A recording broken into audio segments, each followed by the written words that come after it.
AITUC Telangana రాష్ట్ర 4వ మహాసభలు సెప్టెంబర్ 6, 7, 8 తేదీల్లో కరీంనగర్ పట్టణంలో జరుగుతూ ఉన్నాయి.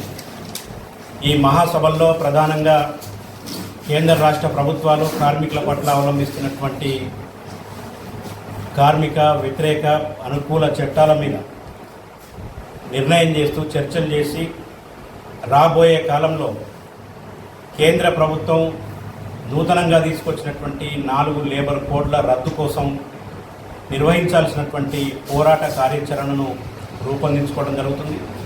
అదే రకంగా ఈ రాష్ట్రంలో రేవంత్ రెడ్డి ప్రభుత్వం ఎన్నికల సందర్భంగా ఇచ్చినటువంటి హామీలను సమీక్షించి వాటి అమలు కోసం పోరాట కార్యక్రమాన్ని రూపొందించుకోవడం జరుగుతుంది. కాబట్టి నిజామాబాద్ జిల్లాలోని కార్మికులు పెద్ద సంఖ్యలో పాల్గొని ఈ మహాసభను జయప్రదం చేయాల్సిందిగా విజ్ఞప్తి చేస్తాం.